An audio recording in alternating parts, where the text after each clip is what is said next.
Oui, c'est fini. Le PSG est sur le toit de l'Europe. Le PSG est champion d'Europe. Oui, Marie. Oui, oui, oui, oui, oui, Paris. Oui, Mayoulou. Oui, oui. Un match, une rencontre, 90 minutes. Yo les gars, yo les mecs, on se retrouve pour cette toute nouvelle vidéo et une nouvelle vidéo avant match de cette finale de Ligue des Champions entre le Paris Saint-Germain et Arsenal. À l'heure où je vous parle, on a 5 jours de cette finale et le stress commence déjà à monter. Avant que la vidéo débute, n'hésitez pas à vous abonner, liker, partager et commenter. On va revenir sur le parcours d'Arsenal, on va évoquer les forces et les faiblesses de Arsenal. On va également parler du Paris Saint-Germain, du parcours qui a été réalisé et des critiques qui ont été évoquées sur le Paris Saint-Germain, de l'équipe, etc., des absents et tout. On va tout évoquer dans cette vidéo et on est tout de suite parti pour le vif du sujet et on commence par dire qu'on n'est pas loin de réaliser quelque chose d'énorme. Les gars, on n'est pas loin de faire quelque chose de très grand. Très peu d'équipes l'ont fait dans l'histoire du football, dans l'histoire de la Ligue des Champions. Très peu d'équipes ont réussi à gagner cette Ligue des Champions 2 fois de suite. Le Paris Saint-Germain est à un match de réaliser quelque chose qui a été fait, très rarement. C'est une dinguerie. Je ne sais pas si on se rend compte de la dinguerie qu'on est en train de vivre. Les gars, on n'est pas loin. La première fois, on rentre dans l'histoire. La deuxième fois, on écrit l'histoire. Je sais pas si c'est ça la phrase qui a été évoquée par certains supporters du Paris Saint-Germain, mais on n'est pas loin de réaliser quelque chose d'énorme. Je sais pas si vous vous rendez compte, j'ai sorti une vidéo pour remercier le Paris Saint-Germain, remercier Nasser, remercier Luis Enrique du travail qui a été fait depuis qu'ils sont au Paris Saint-Germain tout simplement. Sauf que là, on va se concentrer sur le match et on va parler de ce match parce que ce match, ça peut être l'apothéose d'un travail réalisé par des coachs, par des directeurs sportifs, par des présidents, par des joueurs également qui ont été très corrects, qui ont travaillé dur et on a un match de réaliser quelque chose d'énorme. Encore une fois, je le répète. Donc on va parler du parcours de Arsenal et on va commencer par dire que Arsenal est une très bonne équipe. Il faut arrêter de dire que Arsenal est le corner FC. Il faut arrêter encore une fois de dire que Arsenal gagne ses matchs et joue ses matchs sur des corners. Alors certes que c'est peut-être leur tactique de jeu de remporter ces matchs sur des coups de pied arrêtés ou de gagner tous leurs matchs sur des coups de pied arrêtés, mais c'est une tactique. C'est comme si tu disais que le Barça Prime, leur jeu, leur haram ball entre guillemets, c'était de faire du tiki-taka. Non, c'est pas ça. Le football de Arsenal, c'est de gagner et de marquer des buts sur coups de pied arrêtés. Si Arsenal est fort dans un domaine, eh bien c'est normal qu'il continue à l'exploiter. C'est tout à fait normal. Le Paris Saint-Germain est fort dans plusieurs domaines. Et ça, pour moi, c'est déjà un premier point fort du côté du Paris Saint-Germain. C'est qu'on peut s'adapter à n'importe quel type de jeu. Le Paris Saint-Germain l'a montré tout au long de la saison et même la saison dernière qu'on peut s'adapter à tout type de jeu. On peut savoir très bien attaquer. On peut savoir très bien défendre. On peut savoir souffrir, mais derrière, en allant marquer un but. Si on revient par exemple le match retour face à Liverpool, on souffre énormément dans ce match-là, sauf qu'on arrive malgré tout à planter 2 buts alors qu'on souffre. Même Liverpool n'est pas loin de venir nous faire douter. Très clairement, ils nous ont fait douter, mais ils sont pas loin même de venir nous mettre un but. Sauf qu'on a une défense très solide, très compacte, avec un Safonov héroïque, un Marquinhos également héroïque. Donc on a une défense, nous, alors que certes on va parler de la défense d'Arsenal, etc., meilleure défense d'Europe, mais nous aussi on a une défense qui peut être très compacte. Quand t'as les ailiers qui reviennent t'aider défensivement, quand t'as les milieux qui s'arrachent très clairement pour récupérer ce ballon, alors certes qu'on a des failles, évidemment qu'on a des failles, mais Arsenal également, toutes les équipes ont des failles, nous on a des failles défensives. Ça va falloir faire attention parce que même notre plus gros point faible, j'ai envie de dire entre guillemets, défensivement, c'est les coups de pied arrêtés, c'est tout ce qui est corner, coup franc. Les gars, défensivement, c'est compliqué et Arsenal, eux, c'est leur point fort. Alors va falloir faire très attention à ça parce qu'Arsenal peut exploiter très bien ce point fort. On sait qu'ils peuvent l'exploiter, on sait que face à n'importe quelle équipe, ils savent l'exploiter, donc va falloir faire très attention. Arsenal, je pense, va pas jouer que sur ça et va pas vouloir gagner une finale de Ligue des Champions que sur des corners ou des coups de pied arrêtés parce qu'Arsenal, je pense, va vouloir proposer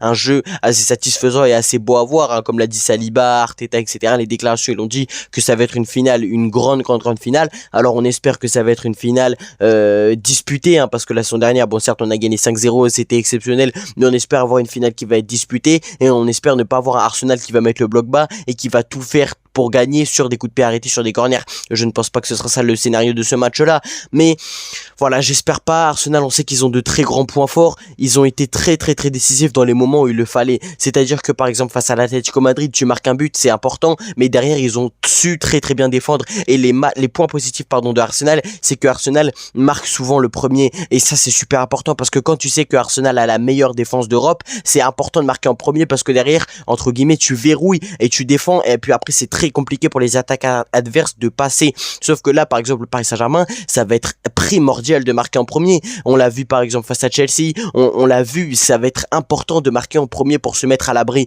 parce que quand on va marquer, pour moi celui qui marque le premier but, c'est un petit peu celui qui va contrôler ce match-là, parce que si c'est le Paris Saint-Germain qui marque, le Paris Saint-Germain, eux, ne vont pas s'arrêter et vont continuer à attaquer, ce qui va laisser derrière des espaces peut-être dans le dos, mais Arsenal va faire tout l'inverse, c'est-à-dire que si nous, si eux ils mettent le premier but, eux ils vont verrouiller, ils vont tout garder, ils vont tout faire, je pense, pour défendre.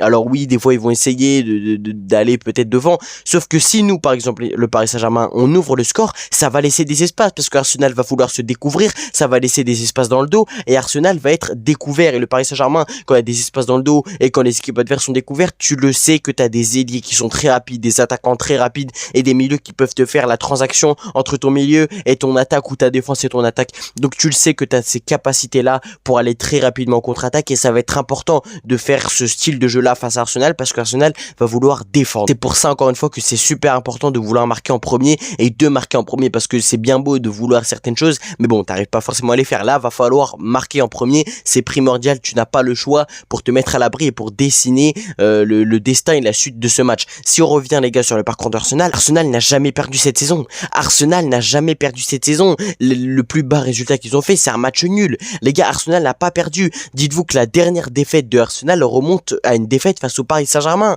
C'était la saison dernière, au Parc des Princes. Donc Arsenal n'a pas perdu cette saison. Arsenal est dans une confiance surréaliste, parce que Arsenal remporte cette première ligue, ça fait 22 ans qu'ils n'ont pas gagné, donc évidemment qu'ils sont pas loin de faire un doublé exceptionnel. Mais bon, le Paris Saint-Germain, on en parle après. Bon, Arsenal qui va être en surconfiance, Arsenal qui en manque d'expérience. Et ça va être un point fort pour le Paris Saint-Germain, parce que le PSG revient d'une finale de Ligue des Champions, on a fait la saison dernière, on a plus l'expérience, on a un coach pour moi qui a plus l'expérience que Mikel Arteta, Luis Enrique a plus d'expérience que Mikel Arteta, Luis Enrique connaît plus ce type de match que Mikel Arteta, donc on a plus d'expérience. Maintenant, l'expérience ne va pas faire le match. L'expérience ne va pas faire le match, et l'expérience ne va pas faire le résultat.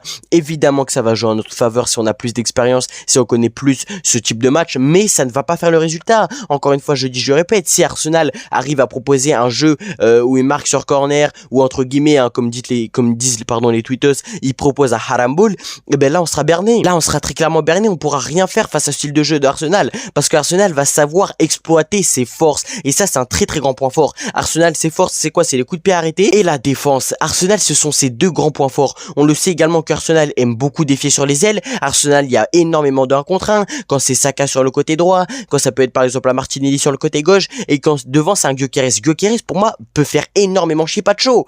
Gyökeres, c'est un attaquant qu'il faut surtout pas sous-coter, parce qu'on a vu que tous les attaquants ont été pocket par Pacho, mais Gyökeres peut faire énormément chier Pacho. Les gars, je sais pas si on se rend compte, mais Gyökeres, pour moi, ça va être l'attaquant qui va être chiant. Ça va être celui qui va jouer ses ballons en déviation, ça va être celui qui va jouer ses ballons une touche, et ça va être très compliqué pour Pacho, les gars. Moi, attention à ne pas sous-coter Gyökeres, parce que beaucoup de personnes disent que Gyökeres fait une saison de merde, que Gyökeres ne marque pas beaucoup, que Gyökeres est pas décisif, mais attention à Gyökeres. Attention, parce que c'est le type de neuf en pivot qui peut te faire chier tout le match. C'est le type de neuf qui peut te faire chier tout le match. Alors évidemment, qui va peut-être pas jouer tout le match, il va avoir des changements peut-être avec Gabriel Jesus, etc. Mais Gabriel Jesus, dans tous les cas, même si lui il rentre, il peut te faire aussi du mal. Mais bon, pardon, Victor Gyökeres peut te faire énormément de mal. Il peut faire énormément de bien à Arsenal en étant en pivot, en lançant sur les ailes un Gabriel Martinelli, un Bukayo Saka, un Trossard. Ça peut faire mal. Victor Gyökeres peut faire énormément de mal au Paris Saint-Germain, et ça va falloir faire attention. Sauf qu'encore une fois, on a une très bonne défense avec Pacho qui sait gérer normalement ce genre d'attaquant, mais bon, là on sait jamais, est-ce que Pacho va savoir le faire, etc. Est-ce que Marquinhos va savoir être présent à la couverture, parce que évidemment que là le rôle de tous les joueurs va être important, notamment celui de la défense, parce que même si on ouvre le score, Arsenal va vouloir pousser, il va falloir être très solide défensivement. Alors je ne dis pas qu'on va mettre un bloc bas, qu'on va faire que défendre, etc. mais il va falloir être très solide défensivement, évidemment. La saison dernière, on n'avait pas forcément besoin d'être très solide défensivement, parce que t'avais pas une attaque de l'Inter Milan qui faisait mal. T'as eu juste 2-3 occasions pour l'Inter en première mi-temps, dans tout le match, hein, même. T'as eu une occasion pour l'Inter, je crois, à la fin du match, c'était à la fin de la première période, pardon, c'est une tête de Marcus Thuram. Mais là, tu vas avoir une attaque d'Arsenal qui sera beaucoup plus difficile pour moi à défendre que celle de l'Inter, parce que là t'as beaucoup plus de possibilités. T'as un Bukayo Saka, bon, Madueke je ne pense pas qu'il sera là, mais t'as quand même un Madueke potentiellement, t'as un Gabriel Jesus, t'as un Gyökeres, t'as un Martinelli, t'as un Trossard, t'as plusieurs joueurs disponibles, tandis que l'Inter la saison dernière, mais t'avais qui? T'avais Thuram, t'avais Martinez, et puis après t'avais des latéraux qui jouaient haut, t'avais Di Marco, t'avais Dumfries, donc c'était très compliqué pour l'Inter parce qu'ils avaient pas assez d'attaquants, et ça pour moi c'est un très très grand point faible pour l'Inter. Mais bon, l'Inter n'est pas en finale des champions, ils se sont fait éliminer par Bodo Glimt, petite dédicace à Bodo Glimt. Donc l'Arsenal peut faire mal, ça va pas être la même finale du tout que la saison dernière. Je vois un score qui va être assez élevé je pense, mais je ne vois pas un Arsenal se prendre 5 buts. Déjà ça c'est quasi impossible. Ce qui est peut-être incohérent avec mon prono, c'est que Arsenal, je ne sais pas s'ils vont se prendre beaucoup de buts. Moi je vais pas vous le dire encore une fois mon prono, je vais vous le dire à la fin, mais Arsenal je vois que Arsenal se prenne beaucoup de buts, mais savoir quand même très bien défendre, parce que c'est pas parce que tu te prends beaucoup de buts que t'as défendu mal,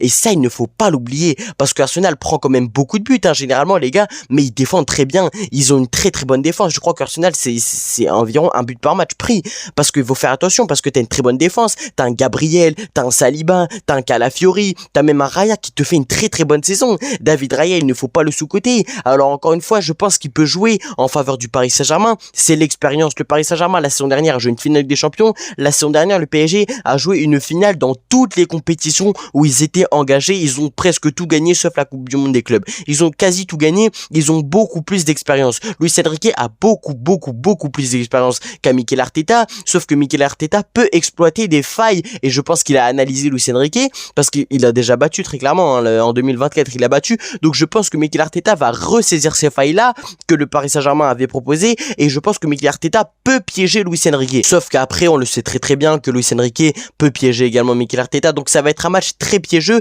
et je pense que les deux équipes peuvent se faire énormément de mal, parce que tu peux avoir une équipe de Arsenal qui peut aller très rapidement en contre-attaque, tu peux avoir également une équipe du Paris Saint-Germain qui peut aller très rapidement en contre-attaque. Je pense que le Paris Saint-Germain va savoir contrôler ce match, je pense que le Paris Saint-Germain va avoir la possession de ce match, je pense que le Paris Saint-Germain va gagner ce match évidemment, mais maintenant ça va être très compliqué, parce que ce n'est pas le même style de jeu, ce n'est pas le même match que la saison dernière. Il ne faut pas sous-coter Arsenal. On le rappelle, Arsenal n'a jamais perdu en Ligue des Champions cette saison. Arsenal a remporté la première ligue, ça faisait 22 ans qu'il n'avait pas gagné. Arsenal est de nouveau en confiance. Arsenal a peut-être certes des blessés comme Noni Madueke, mais Arsenal est en confiance et Arsenal a les armes. Tout le monde cette saison avait les armes pour nous battre, sauf que pour l'instant personne ne l'a fait en Ligue des Champions, personne n'a réussi à nous éliminer, parce que certes on a été battu, mais pour l'instant on n'est pas éliminé, on est en finale de Ligue des Champions. Arsenal peut le faire, Arsenal peut gâcher un rêve, mais Arsenal peut rêver également, parce qu'encore une fois je le répète, Arsenal a les armes et Arsenal peut nous faire mal, parce que Arsenal est une très bonne équipe. Encore une fois je le répète, il ne faut pas sous-coter cette équipe d'Arsenal, il ne faut pas réduire Arsenal à des coups de pied arrêtés, à une très bonne défense, parce qu'on fait que parler de ta défense etc.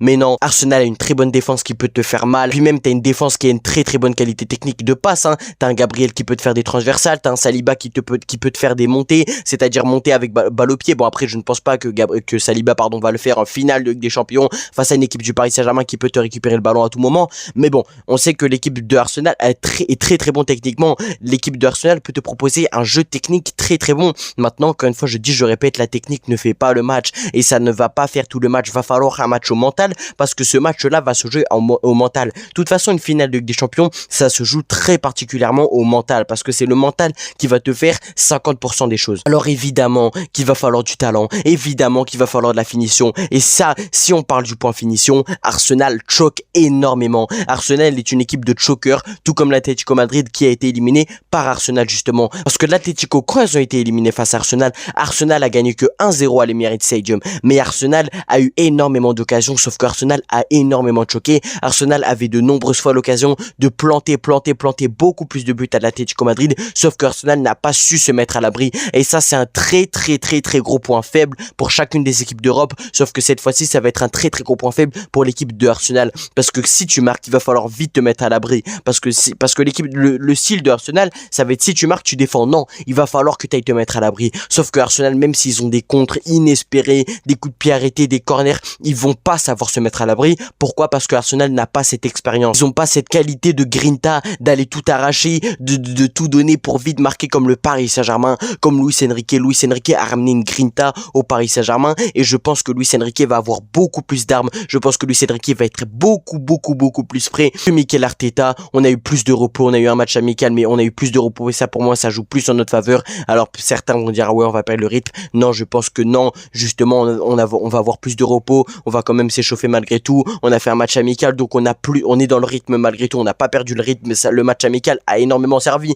à ne pas perdre le rythme. On s'échauffe malgré tout. Tout va bien au sein du Paris Saint-Germain. Il ne faudra juste pas trembler face à Arsenal. Maintenant, on va passer à l'étape prono et composition que j'aimerais bien du côté Paris Saint-Germain. Alors, la composition, c'est une composition assez basique. On sait que Achraf Hakimi va être potentiellement pas là. Il est incertain à l'heure où je vous parle. Ça va peut-être être Warren Zaïre-Emery, Dembélé qui a des petites gênes. Bon, je vais quand même vous dire ma composition. Donc, au goal, Safonov, ça bouge pas. À gauche, Mendes, central, Pacho, Marquinhos.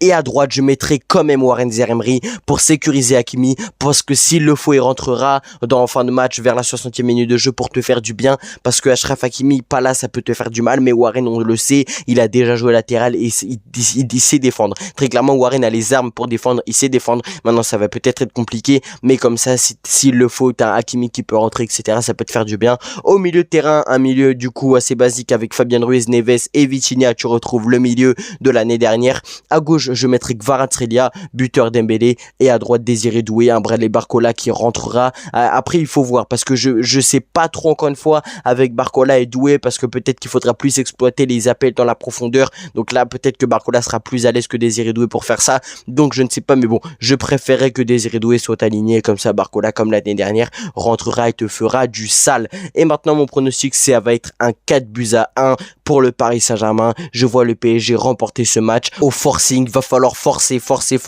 parce que je pense que ce match va être très compliqué, voire le plus compliqué de l'année civile de la saison. Ça va être très compliqué de remporter ce match-là. Mais encore une fois, j'y crois en cette équipe du Paris Saint-Germain. Les gars, je ne sais pas s'il faut un décompte. On a un match à 90 minutes, à 2 fois 45 minutes. Je ne sais pas ce que ça fait en secondes, mais on n'est pas loin de faire un exploit de malade mental. On n'est pas loin de faire le back-to-back. Vous vous rendez compte, on n'est pas loin de faire le back-to-back, les gars. Le back-to-back, très peu d'équipes l'ont fait dans l'histoire de la Champions League. Très peu d'équipes l'ont fait dans l'histoire de la Champions League. Mettez-le-vous dans le crâne. Mettez-le-vous dans le crâne. Très peu d'équipes l'ont fait. Et nous, on va le faire. Nous, on va aller à Budapest. Nous, on va soulever cette deuxième Ligue des Champions. On va soulever cette deuxième étoile. On va la mettre. Le poster qui est derrière moi, vous le voyez pas, mais ça va être un nouveau poster. Ça va être le poster de cette année. Les gars, dans 5 jours, on va soulever cette Ligue des Champions. Ça va nous faire du bien parce qu'on a été énormément critiqué. Hein. Ça, j'en ai pas parlé, mais on a été énormément critiqué après notre phase de poule. Après le match aller face à Monaco, ça disait qu'au match retour, on allait énormément galérer au Parc des Princes, qu'on allait potentiellement sortir face à Liverpool, qu'on allait galérer face à Chelsea. Mais en attendant, on est toujours là. Énormément de personnes nous voyaient sortir face au Bayern, ce qui est totalement logique parce que le Bayern est une équipe très bonne cette saison, voire la meilleure équipe d'Europe avec Arsenal et Paris Saint-Germain évidemment. Mais en attendant, nous, on est toujours là. On vous a fait taire, les supporters du Barça, du Real, de l'Atlético, du Bayern. Pour l'instant, on vous a fait tous taire. On vous a fait tous taire. Là, on est là. Le 30 mai prochain, on va jouer une finale de Ligue des Champions face à Arsenal, à Budapest à 18h. Et va falloir tout donner comme on l'a fait le 31 mai dernier. C'est la fin de cette vidéo. J'espère qu'elle vous aura plu. N'hésitez pas à me dire ce que vous avez pensé dans les commentaires, à me dire vos pronos. Les gars, on est à un match, on est à 90 minutes, on est à 2 fois 45 minutes, je le répète, de remporter cette finale de Ligue des Champions. On va tout faire. La prochaine fois qu'on se retrouve en live, ce sera pour la finale du coup. Merci à toutes les personnes qui ont regardé jusqu'à la fin. Vous êtes des GOAT. Bye bye.